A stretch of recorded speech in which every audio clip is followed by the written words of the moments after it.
Hey, what's up, Black Knight Nation? I'm your host, Sal Internado, here with your season preview for the Army Black Knights as it's the 2024 seasons right here. Friday night, they're going to host Lehigh at Mikey Stadium, and we have the crew here. We have Connor from Barstool Sports, we have Brendan in Jersey, and we have Seth Mendelson for Black Knight Nation to give you guys a little bit of a preview into the season, what we think may or may not happen. Coming off last year's 6-6 season, we put that already to rest, and now we get to actually focus on a kickoff on Friday night. And through the preseason, coach has been very careful with the reps on important players. We've seen some guys get a chance to maybe show a little bit more and move up the depth chart. But I watched Ken Kreitzer's video of the scrimmage on Friday night, the walkthrough, the dress rehearsal. And of course, guys, Coach Monken wasn't happy. He found something. He was picking here, picking there, and Ken Kreitzer was trying to come in. Well, he threw a touchdown pass. Well, he did this and he did that. But Coach Monken it's a week from the start of the season. There's no more. There's no room for errors anymore. There's no room for. I think that basically, I break the season down. For me, this is that if Army can play Army football, meaning if they could play smart football and limit the mistakes and limit the penalties, let the offense do what it does, and let the defense, play their best and get off the field when they can, I think it could be a successful season for the Black Knights. Maybe Connor, maybe I can get your opening thoughts just on, your feel going in.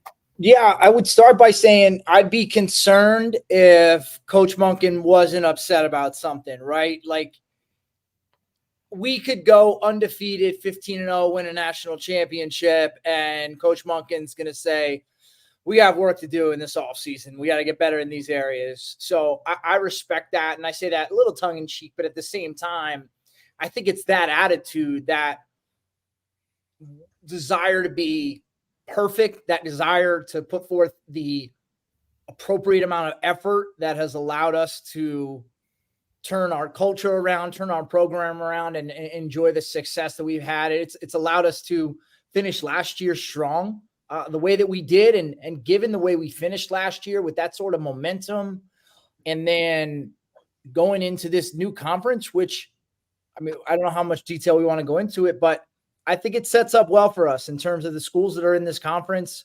We can be competitive, more so than be competitive. I think we can eventually, if not this year, try to win this conference. Like that, I don't think that's outside of the realm of possible. I don't even think that's like a crazy thing to think, like, oh, well, we'll give it a few years. That's something that we could absolutely accomplish. So I'm excited. Some of these teams we've seen over the last 10 years or so, from time to time. Others will be new. Seeing what Navy has done in the American over the years also gives me, I'll call it positive thoughts for how Army could perform against these schools as well. So overall, I'm excited about the season coming up. Brendan, take it away. Your opening thoughts here. I'm just excited that there's finally a game on this coming week, because it just feels, I don't know, it just feels like it's been a longer off season than usual. I don't know why that is. Maybe it's just been the lack of bowl games the past couple of years, where things just haven't been as compressed as we got accustomed to from 2016 to 2021. But yeah, I think probably like the biggest questions we're going to have are going to be on the defensive side, especially just in terms of who's out there. But at this point, I'm not really caring about that. I'm just excited to see Army go out there and hit some people, Yeah, Seth, you'll be there Friday night for the season opener. What vibes are you getting heading into the kickoff? Well, I think that, what Connor said and what both you guys said, I'm excited for the season, first of all. We all are. But to Connor's point, I think this league is perfectly suited for Army. The league is not what it once was in terms of some of the better programs have left. Some have gone to the Big 12. And I think Army fits in very nicely. this is who knows what this year is going to bring. We're going to find out on Friday, of course, and then I'll be at the game next Saturday down at Florida Atlantic. Also, those two games are super key, both of them. Friday, we're going to see whether we can compete as a college football team against Lehigh from the Patriot League, but then, of course, Florida Atlantic in the week after.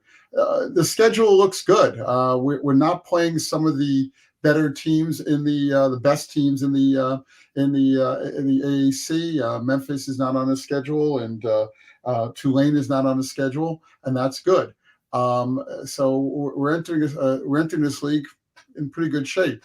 You got to win the game. Coach Monken will say it doesn't matter who you're playing, whether it's Lehigh, which is not in the league, of course, but any team. Yeah, every game matters. Everybody's out there to win. Everybody's trying their best, and that's what's going to happen starting Friday. So I'm excited, but I got my fingers crossed here too, because we have to see what kind of team Army has. This is a lot of new faces, a lot of new people, especially on defense, and some special teams. A lot of people back on offense, a lot of people we're counting on that we talked about last week, Sal, that are pretty good players that we think are going to fit right in. So let's see what happens. There's some unknowns, right? Like just like into any season, there are a couple unknowns, and this week is kind of Coach Monken called this Friday's scrimmage a dress rehearsal. This almost is a rehearsal against Lehigh. Now I know you don't want to take Lehigh too lightly, but this is a game where you should be able to get things right and get things going and get some positive energy heading into that Florida Atlantic game. And I was thinking about like the leadership on this team, right? And you have the four captains that were selected. You have Bryson Daly, Kyle Lewis, Max DiDomenico, and Cody Winokur, who's even served a little bit in the Army and came back. And you also now have Connor Finucane back on the team, a captain from last year. And Coach Monken, real quick news, Coach Monken talked Friday about, will Connor Finucane be ready after he joined the team a little late because he had some duties for graduation to complete. He's going to be out there. And that guy started 37 straight games for Army on the offensive line. He'll be out there with the starting lineup against Lehigh on Friday night. 38 straight is going to happen. Maybe him and Booby Law alternate at left tackle. Maybe they play left and right tackle. Maybe Lucas Scott moves back to right guard. But I think that, Connor Finucane is a guy that they need on the field. He's a guy that is great to have in the locker room and on the sidelines. And, I think that, now it's just let's see what the offense. I think the offense has a lot of explosiveness in it. I think the offense has a lot of players that can make some really big gash plays. Let's see if they can be as good as I think. Brendan, what do you think about just going in with the offense and Bryson Daly leading it? Yeah, well, I mean, I think if he goes down long term, then this season's in trouble. Now that said, it seems like the backup situation is relatively settled, which is good because history has shown us, whether it be in the 90s or in the past 10 years, that you're probably going to lose your starting quarterback for one or two games, or at least he's going to need a spell for one or two games during the season, and so somebody else better be prepared to step up. But if he can stay healthy for at least 10 games or so, and I obviously he was basically the full-time starter last year, gained a lot of experience, and my hope this year is that he has more support behind him, because he had almost 1,000 rushing and 1,000 passing yards last year. That's a lot on his shoulders. I hope he has kind of less weight on his shoulders. I hope there's a full cadre of fullbacks behind him this year, because that's really when Army's had the most success, is when they can just rotate those guys in, like a hockey line, and just keep pounding at the defense no matter what. But he's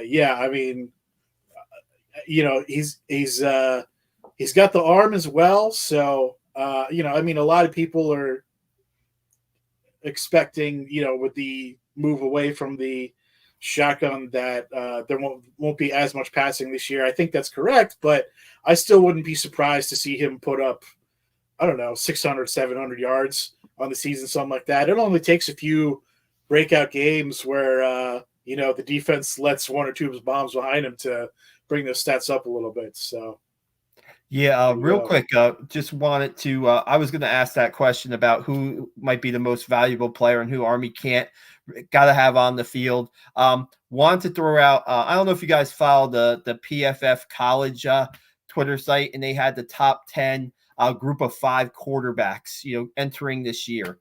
And I was going to reply in a tweet. I was going to repost the tweet and say, where's Bryson Daly? But I think he was not in the top 10. And I think maybe by the end of the season, that's a name you're going to see within that top 10.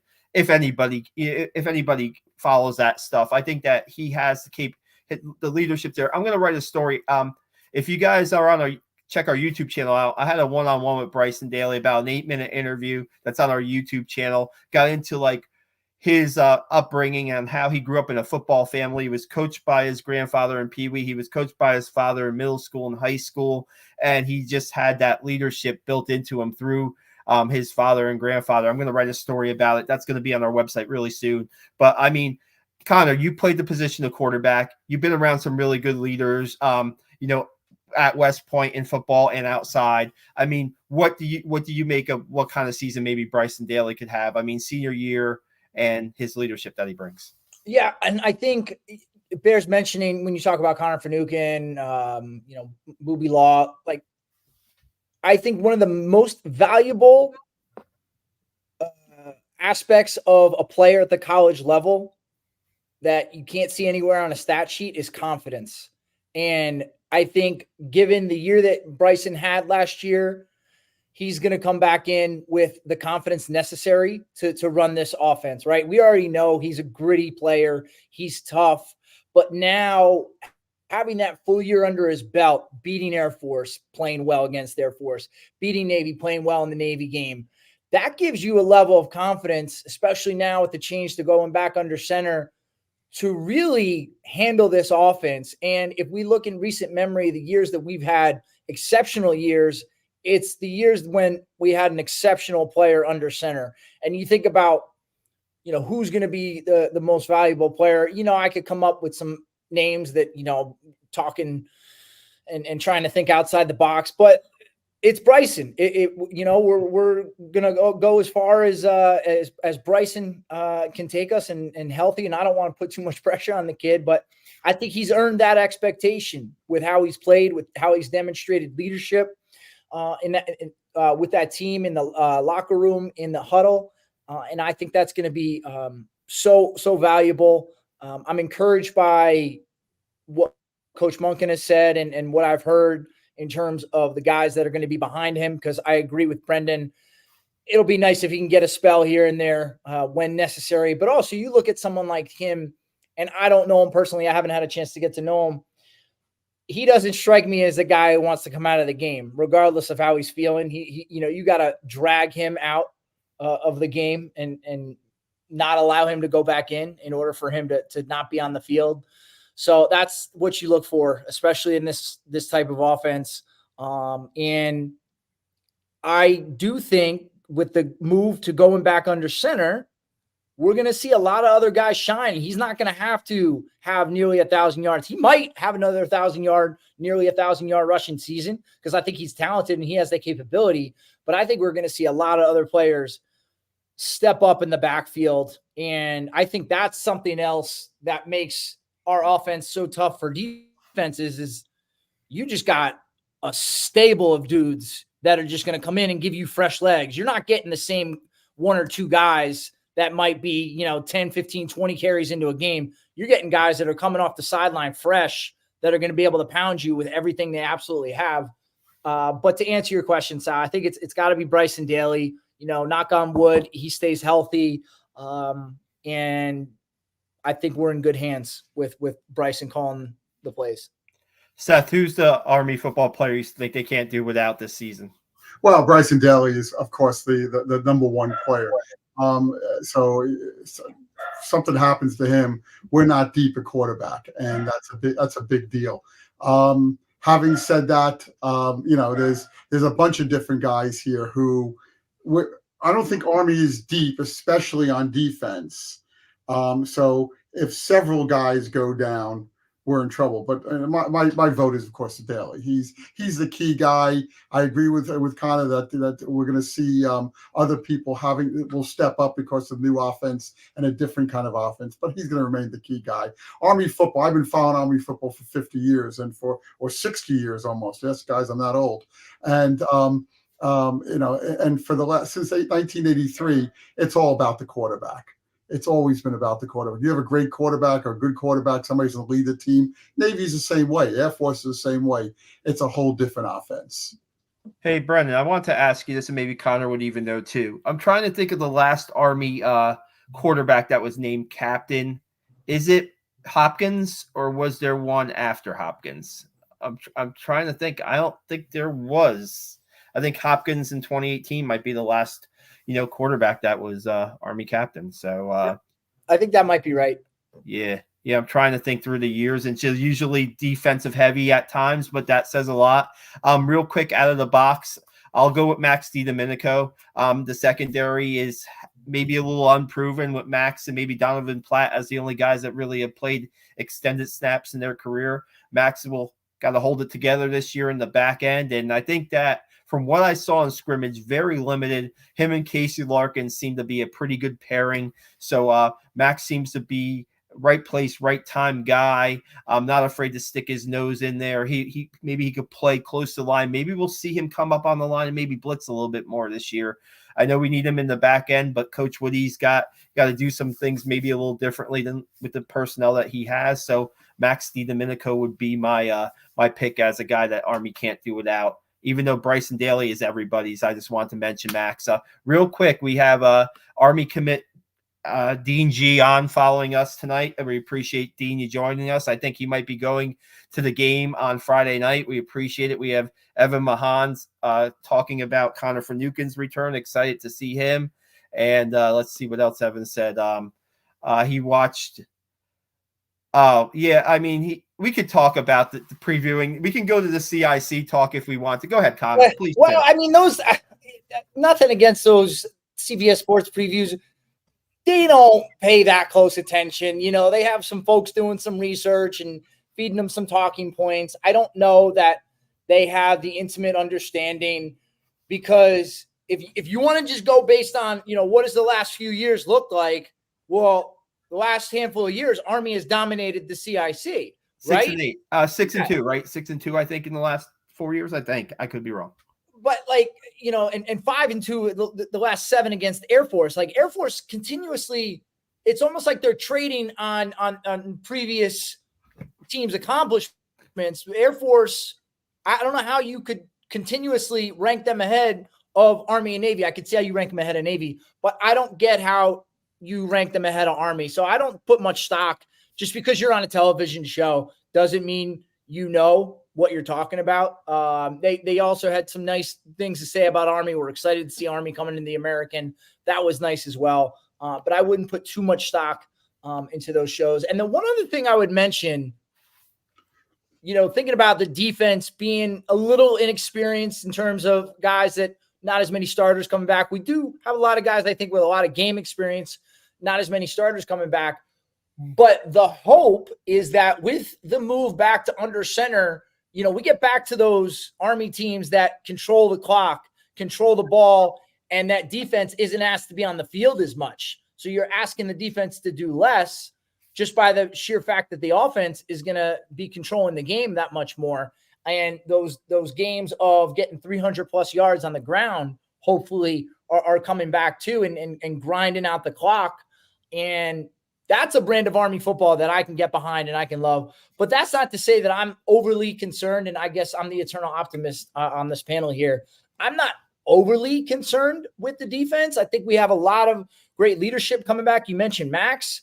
I think anytime a guy does something significant in a service academy game, that like I was talking earlier, that gives them that boost of confidence. And then you see them kind of transform and the rest of the team rallies around them. I mean, you saw it with Markel Broughton I mean, he just had an air about him. And I think some of the guys on the team now have that same sort of air where guys will just gravitate, follow their lead. And it speaks to that culture of toughness that Coach Monken has cultivated in the 10 years he's been here. Well, I've seen that too in defense. Every year, somebody else steps up. Over the last 4 or 5 years, I'm waiting to see who that person going to step up is on defense. It could be more than one. It could be 2 or 3 guys that we are not talking about right now. Yeah, it could be Max. We know Mac what he can do, so we expect something from him. But there'll be somebody who steps up. Maybe he's a sophomore or a junior this year, or maybe he's a senior this year and didn't get a chance to play for whatever reason or play that much. But every year, somebody on defense steps up and is a star on the team and becomes a team leader. The last couple of years. There's countless examples of guys who one year you had no idea what their name was, and then the following season you heard their name every week and they emerged. So I just think that's someone's going to be that guy this year. Yeah, and I mean Woody as a coordinator, I think, has earned the fans' trust at this point. I mean, I know there was a little bit of rumbling last year from I don't even know who. I heard that there were rumblings somewhere. I don't know. I've always had complete faith in him since his first year here that he's the right man for the job. Yeah, no doubt. On offense, I think there's 2 guys that stand out in my mind. I said this last week. I know Noah Short watches us. He was on last week. I hope he's on this week. I'm expecting some good things out of him this year. Yeah. I think he's a solid player. And the other guy is Hayden Reed. These are 2 guys that I think will step up. We'll see a lot more from them because of the change in the offense. And also they're a year older. They're a year stronger. They understand what's going on better. But I'm expecting big things from those guys. I think Hayden Reed, right? He didn't play as much as maybe he could have played last year, so he has less hits or bumps on him, so to speak. And with them moving him around, he's not just going to be a B-back. He's going to be a slot back. We talked about that last week. Evan wanted to chime in here. Guys, if you're watching us right now, we have over 400 people watching us right now. This name right here, this is who I wanted to bring up. Go ahead, Connor. Take it away.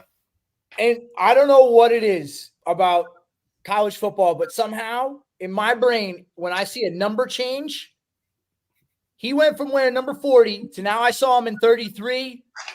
And again, I'm biased because he's a teammate, a dear friend. It was giving me shades of Mike Vitti. And I'm excited to see what Jake Rendina can do this year. Again, I think we're going to start to see our fullbacks get a lot more carries reminiscent of previous offenses. So a kid's going to be put in a position to have opportunities, and I hope he does well with them. I saw the second scrimmage of the preseason, and they weren't fully hitting, but you see him get into the open field a little bit, and then you see like what that could be. And if anybody wants to get in his way when he's at full speed, God bless you. God bless you. 255 pounds coming at you. And, just thinking about this, Connor, I'm glad you brought it up. 33, right? Mike Vitti. 33, help me out. Buchanan's number last year. I could be wrong. And Woolfolk might have been also. Woolfolk. So, I mean, it's kind of a fullback. It's kind of a fullback thing. I think it's kind of a fullback thing. So, great point there. Didn't think of that. I mean, if you talk about a breakout player, maybe we could go there. Connor, maybe that's your guy, but maybe you have somebody else that you might think that could be in for a breakout season for Army. I mean, that's a good question in terms of a breakout.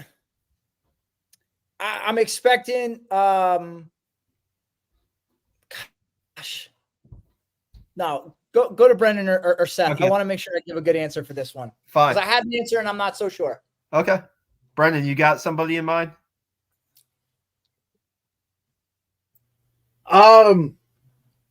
Well, so technically he had a breakout season last year, but I think, I don't know. So it's kind of like a cheat answer, but I think we'll see even more, out of Kanye Udo.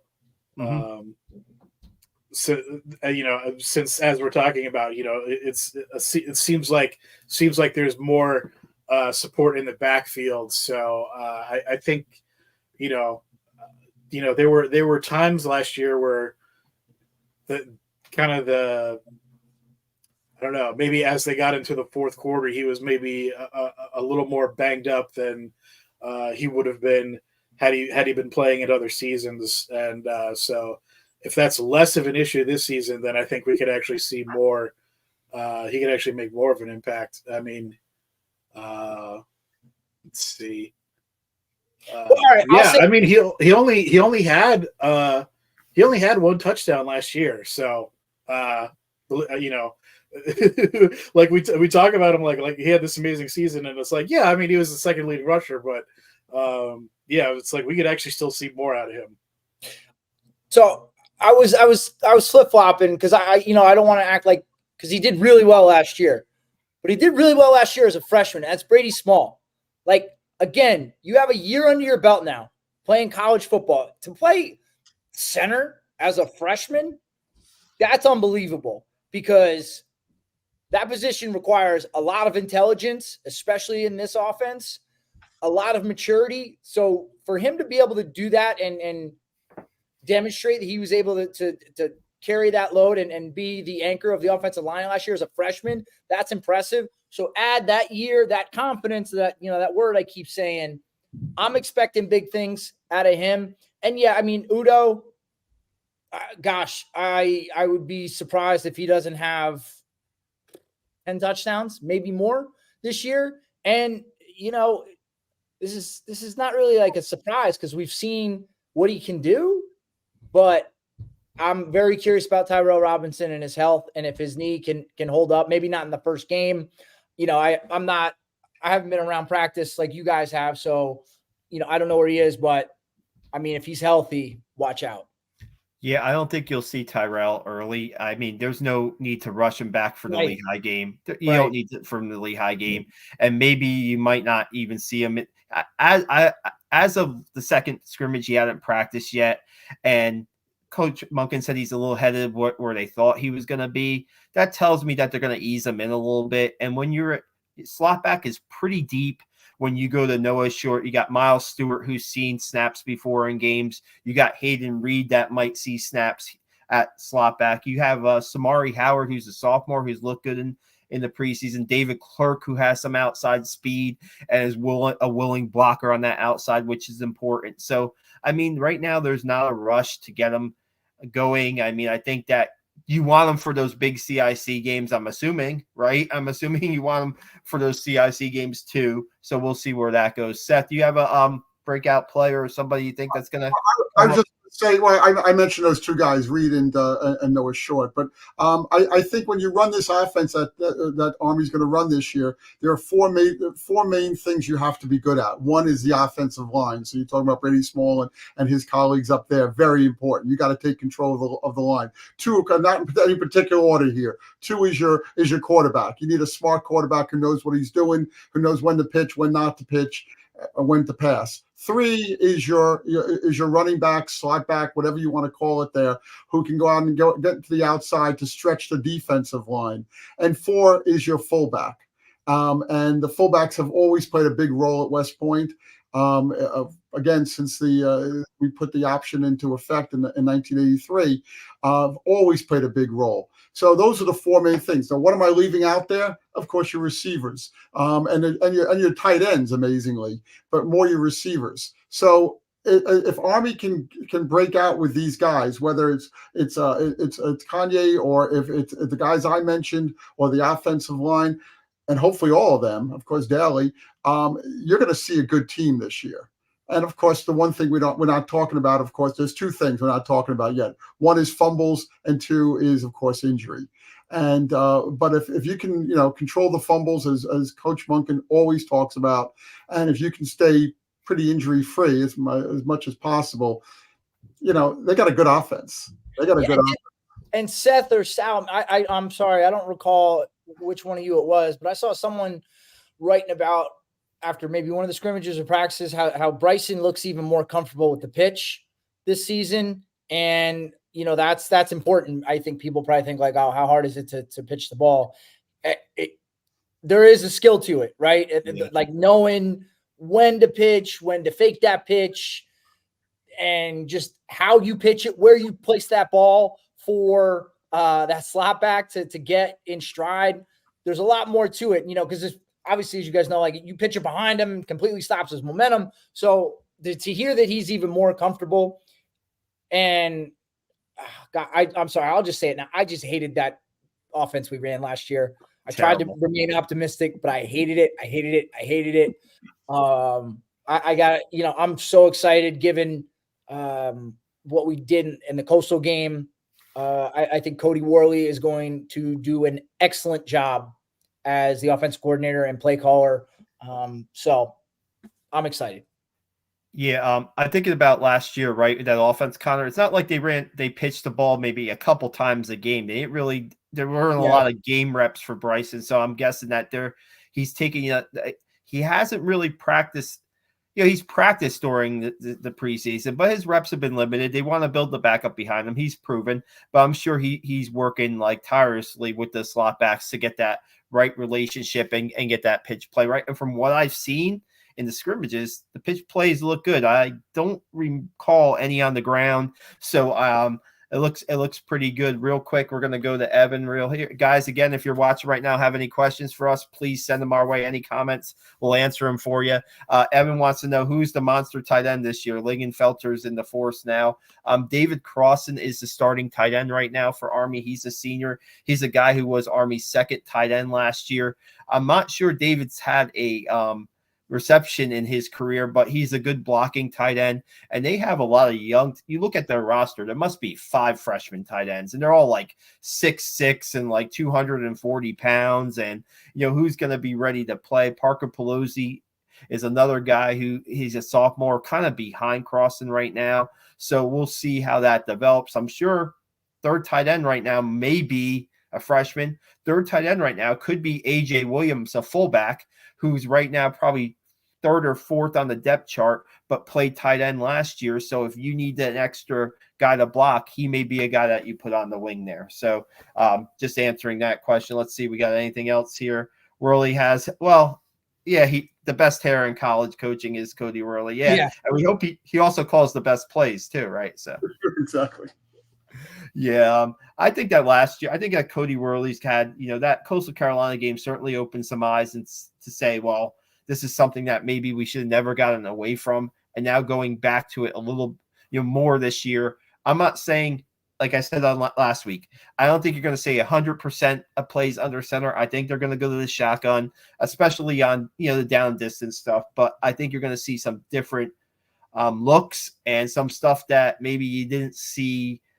Certainly not last year, or certainly in a while from their offense. So, and they have the pieces now, just putting the pieces in the right places. So, yeah, I mean, there's always, from day one of the Monken era, there's always been a healthy mix of shotgun option, particularly against Air Force for whatever reason. They find matchups there. But I mean, if you think back to 2017.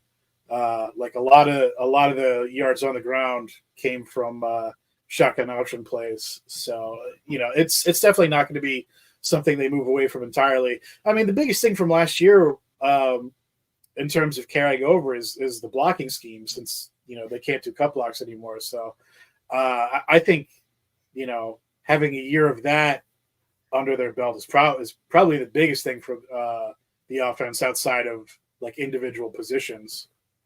And a lot of these guys, there's a lot of experience on that offensive line. These are mostly upperclassmen that are going to get the reps. Paolo Gennarelli's a sophomore who is going to maybe be on the first team at right guard, but he in prep school, I think he would have played in the old offense, now the current offense. So I mean, they can go back to square one. And with a guy like Connor Finucane, who I said last week, he actually made a PDF on how to block in the Army scheme and passed it along to his offensive line mates, to younger guys when they were in the under center stuff. So when you have a guy with his knowledge, Booby Law has to know the blocking schemes pretty well. Lucas Scott's a senior too. I mean, they have enough experience amongst that group that, the mob, so to speak, to figure that out. We have a question here from Evan. We'll go to Evan in a second. We'll have a question from Thomas Helmkamp wanting to know what our expectations of Andon Thomas is.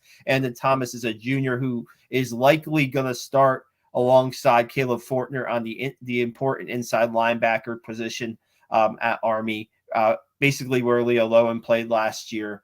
And Andon Thomas is a pretty smart player. Munkins talked about his instincts, how he's able to read defenses. I think he's a guy who would probably been competing for a starting job last year. I think he got banged up early last season and was competing for a starting job early last year before he had a little injury, and now he's stepped up. He'll be stepping up and starting for Army, probably either him or Brett Jarena. And when you get either him or Brett Jarena on the field playing with Caleb Fortner, I think that Army's inside linebackers. Yeah, you lose Lowen, who's he was a big-time player, experienced player. Man, he made a lot of plays for Army, especially when they made their run with 4 in a row at the end of the season last year. But so did Caleb Fortner, and so did Caleb Fortner. And I think that Andon Thomas is a guy I'm interested to see what he can do, because this is his chance to play. This is his chance to make some plays. And Connor, we know in Army's defense, they filter all the stuff basically they like to filter the stuff to the inside, so those inside linebackers can make plays. Yeah. And I think what Seth was saying earlier, that's one position where there's an opportunity for someone to expose themselves as the guy, right? Andon Thomas, my expectation is that he does everything he possibly can to make sure he's that guy that now, 4th, 5th game into the season, we hear his name a lot on defense, right? It's Jarena. It's another one. And maybe it's a little bit more by committee this year, that position. I don't know. I don't have a crystal ball. But again, like what Brendan was saying, I have my faith in Coach Woody. I think he brings these guys along, and he does it in such a way that when somebody graduates, somebody else steps into their shoes. Because Leo Lowen was awesome for us last year. Prior to that, it's not like Leo Lowen was a 4-year starter, right? Just using him as the example. And that's not taking anything away about his ability, but there's just always, that's just seemingly like been a really deep position for us quietly. Like, obviously we have our guys on offense who kind of are sometimes the marquee players on our team, but quietly we've produced an unbelievable linebacker core for the last however many years. And I don't see why that would change this year, especially when you have the experience coming back. Because also these guys you're mentioning, in Thomas, Jarena, like they have game experience. So we're not throwing someone out to the wolves. So I'm not overly concerned about that. And another guy is Adam Cash. Adam Cash is a senior. He might be a little undersized, but he might be a guy that you might be able to get into third down situations. So we'll see. He's like I said, a pretty experienced player, special teams guy waiting for his chance. He's probably in the mix too, as is Baylor Newsome. We're going to go to a question from one of our biggest fans here, Mike Falowski, saying, any idea how Matt Gemma looks on the defensive line? He was a top recruit at New Jersey. Matt's a freshman coming from the prep school. He's close to 300 pounds, 6'1", a guy who was the first commit in Army's 2023 class. And Coach Munkin mentioned Matt as a guy being in the mix in the preseason. I mean, they're deep on defensive line. They like to run like 7, 8, 9 guys a game. I think Matt's a guy who eventually will be able to travel with the team. I wouldn't be surprised on Friday if the game is a little, say if the game is in Army's favor in the second half. Guys like Matt Gemma get a taste of their first snaps of college football. And I mean, you need those kind of big bodies inside, right? You need those nose tackles are going to take on double teams. And what they're trying to do, I think, in their scheme is Kyle Lewis play on a little bit on the outside this year, use his quickness. He did a good job swallowing up those double teams last year, but now you get guys like Cody Weineker, who's a little bit bigger. You get guys like Cody Harris-Miller, who's a sophomore, and maybe you get guys like Matt Gemma to rotate in on that nose tackle, keep them fresh. Keep Lewis on the edge, getting pressure and holding up on the run on the outside too. And I think that's what they're going to – I think they're going to take advantage of, put the players in the best positions to succeed, right, on defense. That's what Woody's done. That's his scheme pretty much. And so that's Matt Gemma. I don't know if anybody else has anything to say about maybe freshmen or Matt Gemma. Yeah, I think anytime you got a kid from Jersey, he's going to be scrappy. He's going to be tough, right? We play a tough brand of football in Jersey. Coming from Del Barton, coming from the prep school, I think he's got the right pedigree. 6'1", he's listed at 295. I bet you when he puts his helmet on Friday, he's probably closer to 305, 300, somewhere in that neighborhood. So you got 300 pounds up front. Everything you just said, Sal, gets a lot easier when you got a big body like that, playing 100 miles an hour with his hair on fire with something to prove as a young guy. No doubt. I wrote a story about kind of Munkin said after the second scrimmage, there might not be a lot of freshmen maybe traveling this year. And, maybe as the season goes along, you'll see like a handful go.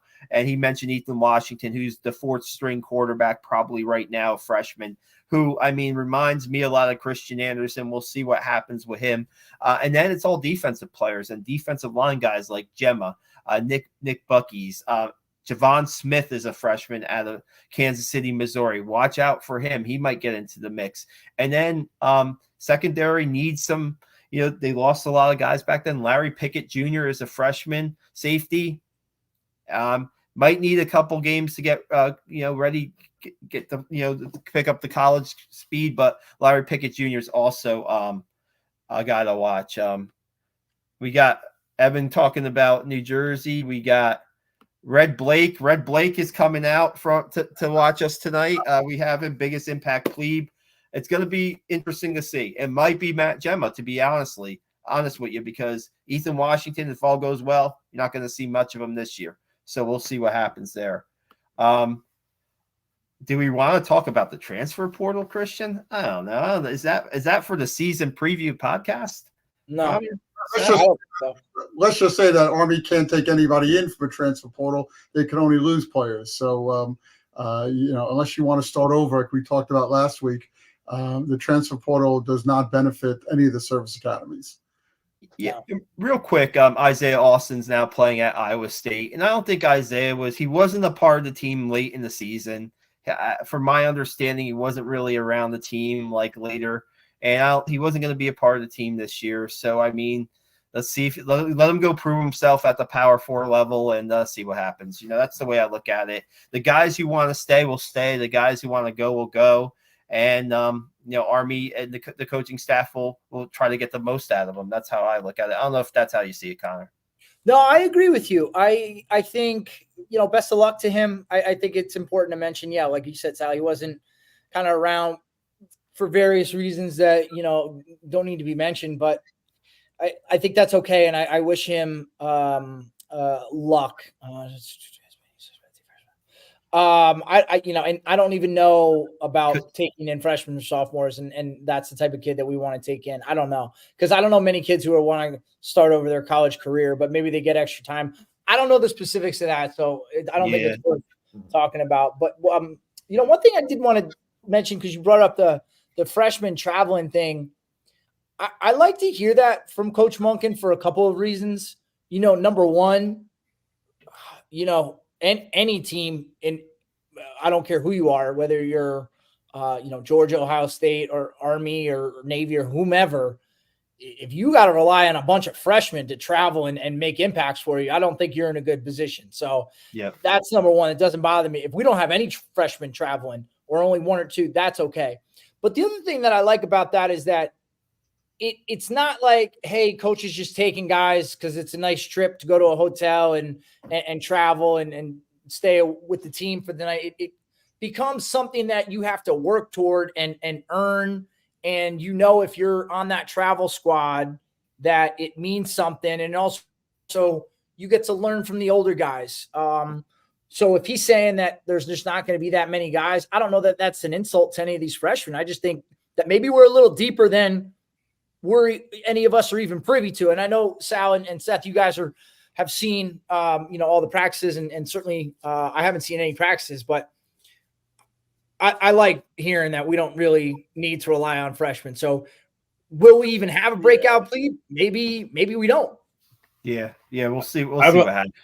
I believe I believe Monken has said on the record in the past that if the team is relying on a bunch of freshmen, it's a failure of coaching to develop players. I think he's just said it outright. So yeah, I was thinking that same thing. Like I also find it encouraging if there's not a whole lot of freshmen on the travel team. Yeah, in the season where there were some losses on defense and where you have to replace some guys, but like we've said before, they're guys that have seen the field before, but maybe not in an extended role that we might see more of this year. Real quick, let's go to Red Blake saying punting. You mentioned dead last in the FBS, but 79 FCS schools. All right, we're ahead of Army. Army wasn't a very good. Wow, wow, he went on the deep dive. I appreciate this. We had a couple of really bad punts last year. That's pretty average down, and yeah, let's hope that's taken care of going into this year. Yeah, it's certainly a question mark though. Like across our, all of our special teams, punting, kickoffs, field goals. We lost a lot of great guys. We lost a great field goal kicker to graduation. Yeah. Okay? Got to be replaced, and our punting has to improve, and our kickoffs, they have to be, same as they were pretty good last year, but same or better than they were. There's always questions. That's what that's why you play the game, including Lehigh on Friday. You have questions, you have to address them, and hopefully the coaching staff is doing that. Yeah, and I think Coach Saturnino has proved himself as a great special teams coach. So. Hopefully I've read you guys mention there's a lot of guys in the running for all those positions. Hopefully by Friday somebody emerges, and I think that's also a position sometimes too where one guy might emerge for that first game, but then over the course of the season someone else emerges. So long as we can be serviceable, we don't need to have the best punter in the country. Again, hopefully our offense puts us in a position where we're converting, where our fourth down conversion rate is significantly better this year, and we're not punting as much. Yeah. But we'll wait and see. Yeah, 44 punts last year. If I went back and looked at Jeff Monken's 10 years, it would probably rank in the top 1 or 2 in punts per season. I know one year maybe Zach Harding punted more than Coach Monken doesn't like punting. So if it's fourth and, yes, he'll go by the analytics, but, if you don't have to punt, he won't punt. And when Army does punt, get the punt off. Don't get it blocked. Get it inside the 20. Situational punting and that kind of stuff will be important. Field position game will be important in some of these games that they'll play. So just be efficient. And is it Matt Rhodes? Is it, James Wagonseller? Is it Cooper Allen, the punter from last year? Matt Gibbons? They all had their audition in the preseason. We'll see who trots out. Hopefully, we won't see a punter to the second half, or maybe never against Lehigh. We'll see what happens with that. Let's see. Christian go with that's unreal. We really appreciate everybody sending in their questions. This is what we kind of wanted tonight to get our thoughts out there and get your thoughts out there too. Are we to prediction time? I think we might be closing in on prediction time here. Maybe. What kind of season you think Army might have. If you want to predict a win total, that's fine. If you want to predict goals on the table and what you think they can accomplish, we can do that too. Maybe we could start. We'll start with Seth. What do you think, Seth? Okay, sure. I'll go first. As we're talking, I looked at the schedule. I looked down and I wrote down what I think the games are going to win. And there's only one game on this schedule that I think Army cannot win. And hey, you never know any game. But that, of course, is Notre Dame at Yankee Stadium. Notre Dame's a very good team, and they're a Power 5 school, and it's tough to beat them. You have to have your best day and hope for them to have not a great day. But every other game is winnable. So I'm looking right here, and I'm saying that on the downside, I see Army finishing 8-4. On the upside, I'm going to say 10-2. And the team besides Notre Dame that scares me the most, the two teams, is at North Texas and then UTSA. Those are the teams that scare me the most. Air Force is always, Air Force is home this year. That's a great thing. I think Army's better than Navy this year. But I'm looking at somewhere between 8-4 and 10-2. And I think we open up real strong and we win 1, 2, 3, 4, 5. Our first 7 games. I'm going to go out on a limb here. Okay. I think Army wins the first 7 games. Wow. They're going to be ranked. Army's going to be ranked. I don't know about that, but and the toughest of those first 7 games will be the second home game against Rice on the what is that, the 21st. That will be, and Army has a week off there beforehand, which is good. And so you have Florida, you have Florida Atlantic, of course, Lehigh, Florida Atlantic, a week off, get your act together, and then Rice. But I think that will be the toughest of the games that I have not mentioned. And I do believe North Texas and UTSA. UTSA is always good, and it's a dogfight between the two. Air Force is a school, they understand Army. Army understands them, and that makes for a tough game. But it is an Army home game. So there you go. I'm saying 10-2 on the upside, 8-4 on the downside. Connor, you want to give us your thoughts? Yeah. Again, eternal optimist. A couple of comments based on what Seth just said. Number one, be mindful that I don't know if those boys from UTSA are going to enjoy that weather in November up at West Point. And I think that plays to our favor. We get a crappy weather day. That could go really bad for the Roadrunners. Who knows? I can't predict the weather, but that's certainly in the cards that late in the season. Number two, whoever made our schedule this year at the American, God bless them. They're like, hey, every big game that potentially could be very impactful for your year, we're going to give you a bye week before that game. It just, the way it shook out, I don't know if that's the calendar. Someone's doing that on purpose because they like us and they want Army to do well in our inaugural season. Whatever. That shapes up really well for us.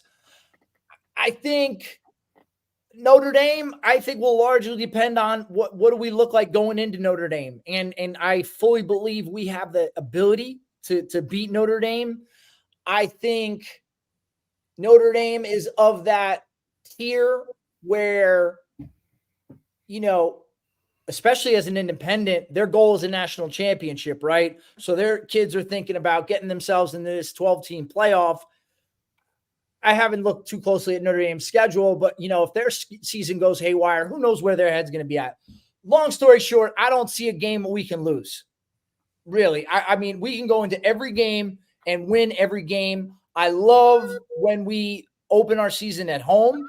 I especially love when we open on a Friday night. I feel like we do pretty well on Friday night in recent memory, if memory serves. And listen, Lehigh, I don't know that they had a great year last year. We're poised, I think, to do well against Lehigh, start the season off well, give our fellas some real good confidence going down to Florida, because that's going to be, you talk about weather, that September heat in Florida can get to you. But I look at every game on the schedule as a winnable game. So I wouldn't be surprised to not see a loss for a while, if ever, this year. Wow. So you're saying CIC potentially undefeated, and would that mean like a New Year's bowl game, or would that be are we in the playoff, or what are we doing? Now give me it all, buddy. Give me it all. Give me the CIC, give me the playoff, because I'm so sick and tired. Everybody wants to tout about Air Force, and Navy's not. Who knows what's going on at Navy, and they're running a new offense, and who knows how that's going to go. But I'm sick of people not looking at Army like we've done something the last decade. We've been a pretty consistent ball club.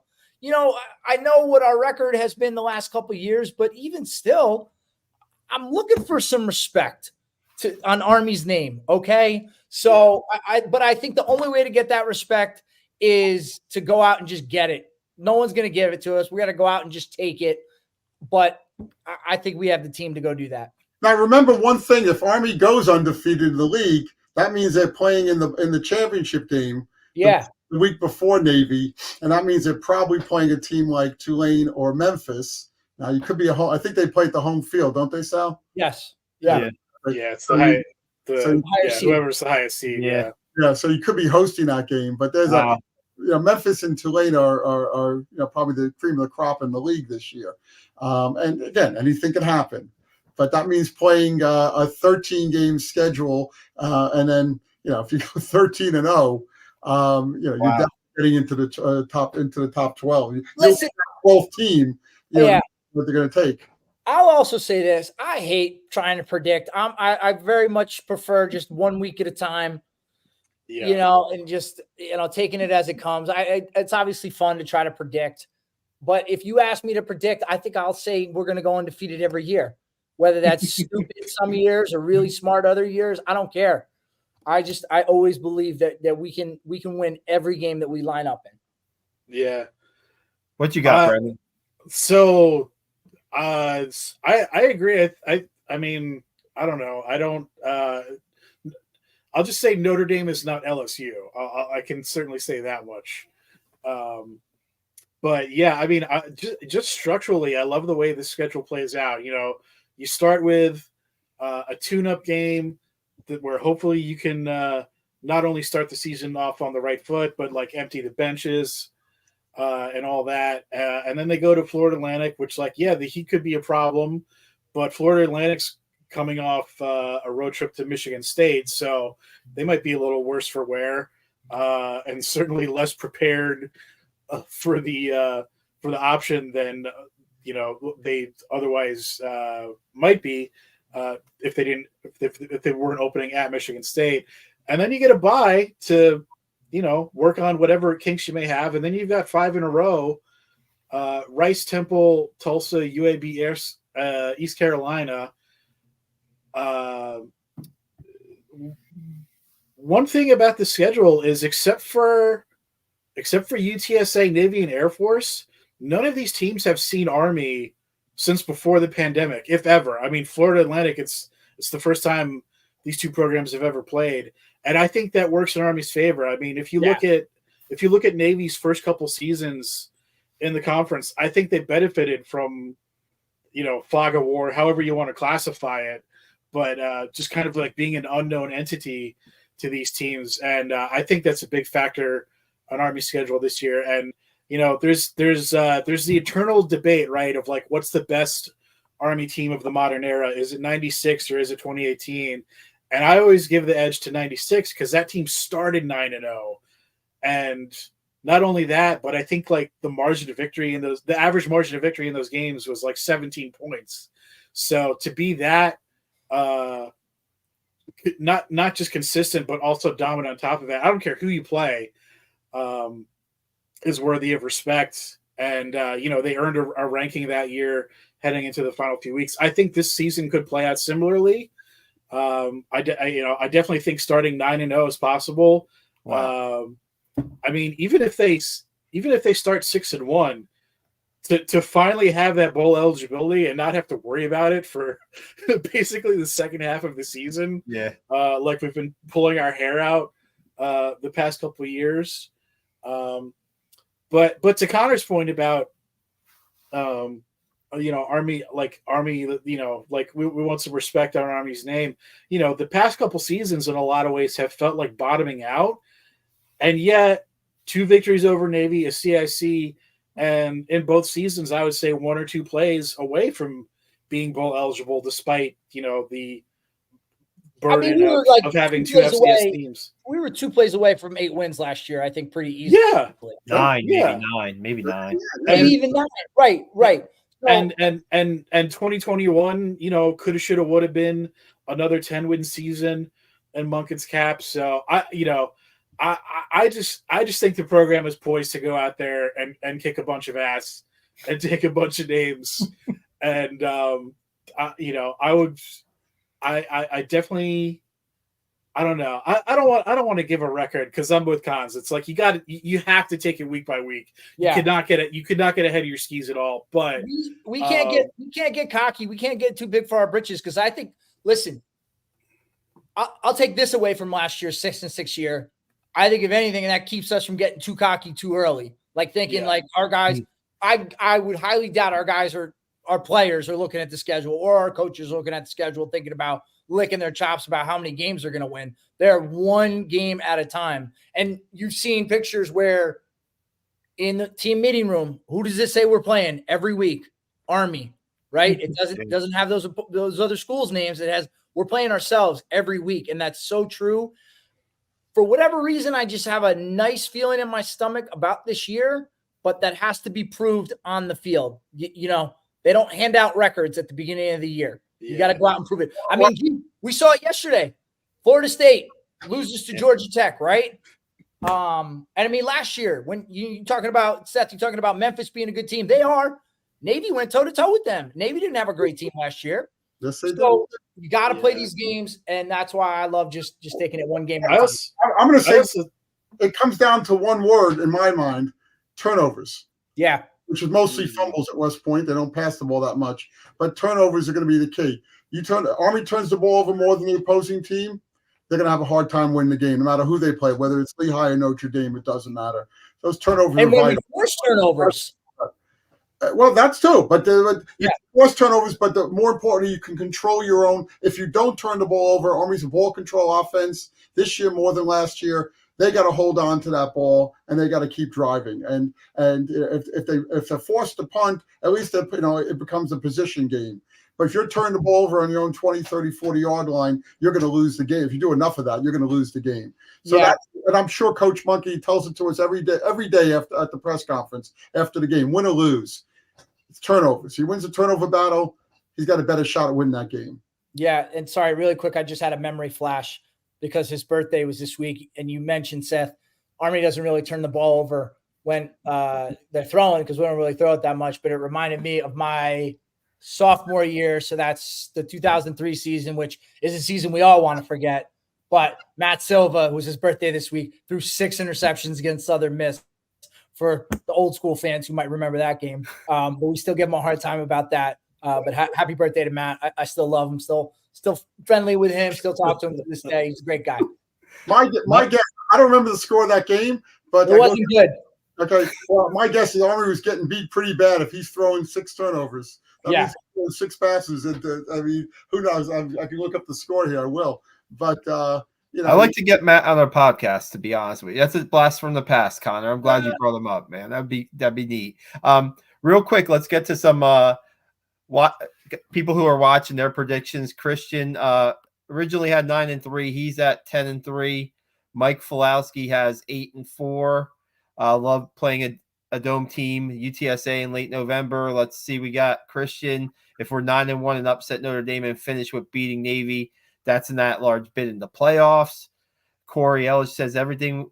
We're at least 50-50 outside of Notre Dame. That game will take a perfect game and then them to make some mistakes. Evan says Khan's right. We have the only returning quarterback of the academies, and he's good, very good, tough young man. And then Christian goes 1996. For what we're that's talking about which team was better. 96. Oh, yeah. He's saying 1996 team. My prediction is let's see Army get to a bowl game this year. Let's see them go to the first bowl game since 2021. See them win the CIC again. And then we'll see how that schedule.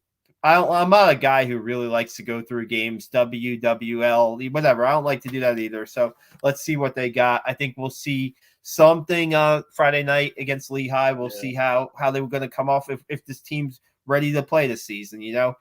I think they will be. And then we'll see when you're down in Florida, Seth, that's really a test, right? And Brendan said they're coming off a tough game, but let's see what they can do down there, and we'll see what happens. Go ahead, Connor.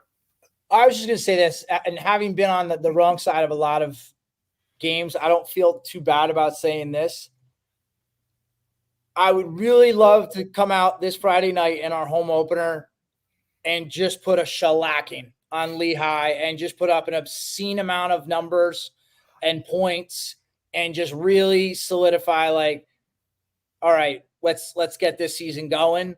And if we do that, I don't know that a lot of people will probably say, like, oh, well, it's Lehigh, you're supposed to do that, FCS.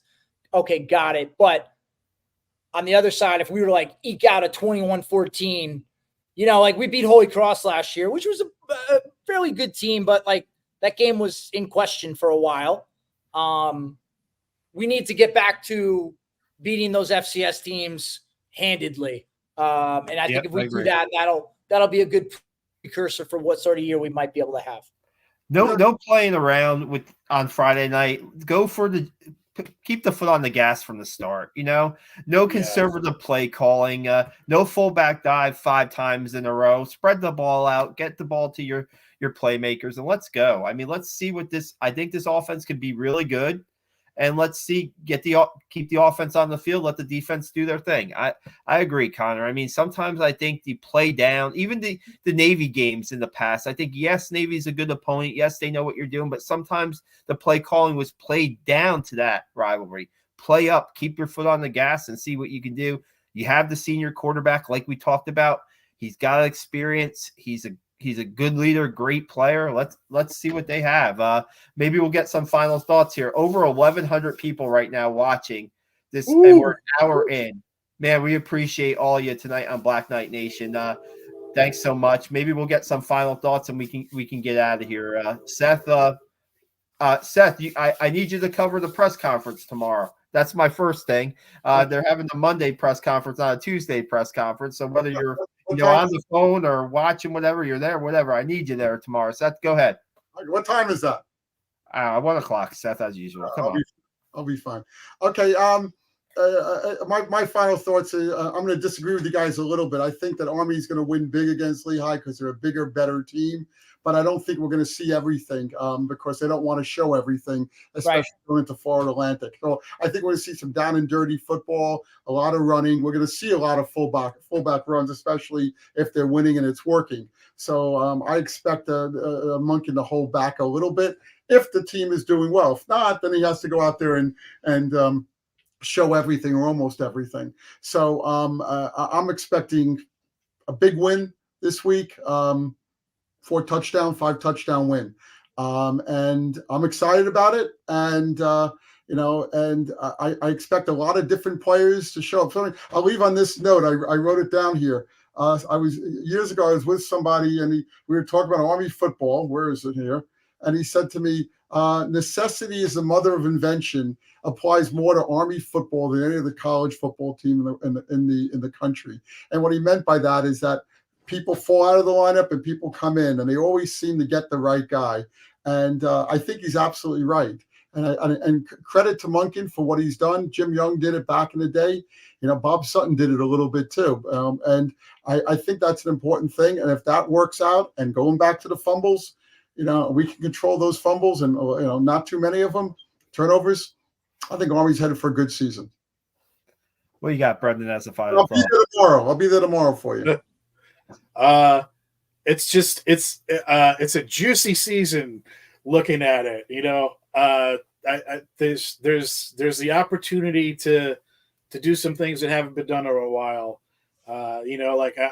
There's certainly the opportunity to be bowl eligible before CIC play. There's the opportunity to go 9-0 heading into Notre Dame, and because they have a late November game at home, there's the opportunity to do something they haven't done since 8th of October 1960, which is walk into Mikey Stadium as a ranked team. Okay. So that's my dream, the impossible dream this season. There we go. Connor, your final thought. Yep.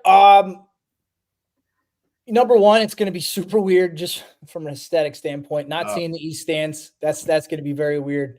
Getting used to that for the next 2 years, but obviously that is for good reason. And I'm excited about those new stands. And one more shout to Mr. Buddy and his staff and all the folks who had a hand in making that happen and raising all that money, because you got to turn over a lot of couch cushions to find that kind of money. So I credit them for all the hard work they do it on his staff. It's great coming into a season with a quarterback who has a lot of experience, a lot of leadership. I love seeing him, Bryson, as the captain. I'm excited for Friday. Listen, it's going to be 72 degrees at kickoff. We're looking at good weather. It's going to be a nice tailgate. That temperature will just go down. It'll just be like the right amount of crisp for, the first game. And, I'm just I think a lot of guys might come in with a chip on their shoulder this year. A lot of guys maybe a little disappointed with only 6 wins last year. And, something I think Coach said after the Navy game in the locker room when he said, you know, a lot of people left us for dead, but everybody in here believed in each other and we never stopped fighting. I think they're going to take that fight into this year, and you're going to see a lot of dudes with a lot of attitude, with a lot of grit, who are going to be running through people on both sides of the ball. I think we're poised to just see a unique Army team, and we have all the pieces in place, I think, and the pieces that are question marks, I think we have the potential to have those questions answered. I'm just extremely excited, more so than I've been. I can't remember a season where I was this excited at the very start of this season. Certainly seasons that we did well and you get excited during, but do you guys remember any year in recent memory, in the Monken era, where you were this excited going into the season? Probably 2018. Probably 2018. Going into 2018? Maybe, yeah, probably going in. I mean, because you knew they had the team, right? You knew they had the team. This team, I have to agree with you. You know, with the optimism, you know, it's great that this is the first year in the AAC when you have the optimism around the program, and then now you can, because I think you're right.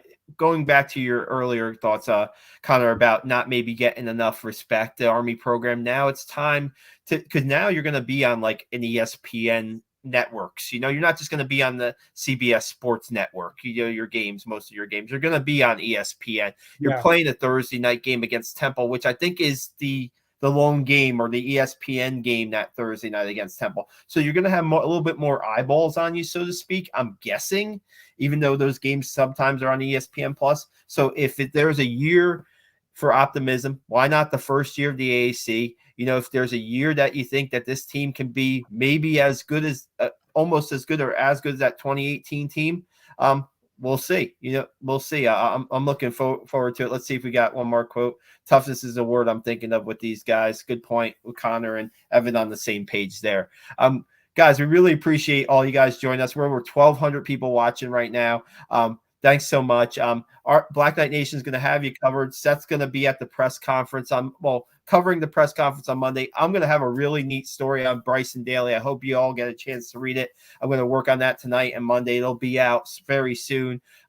Check out our Black Knight Nation YouTube page. We have some interviews with players from the preseason. We have Brady Small. We have Samari Howard. We have Brett Jorina. Check them all out there. Casey Larkin. You could get a little bit of a feel of what the players and the team is thinking about heading into this season. And we'll be back probably here next weekend. We're not going to be here Friday night with a review, but we'll get back here probably Saturday to review the opener against Lehigh, and expecting some pretty good things that night. But again, Seth, Brendan, Connor, thanks so much for your time tonight. Everybody watching tonight, it's really been great talking about Army football for this long with this many people watching, and we'll see you guys very soon. Thanks so much. Good night, guys. Night. Thanks, fellas.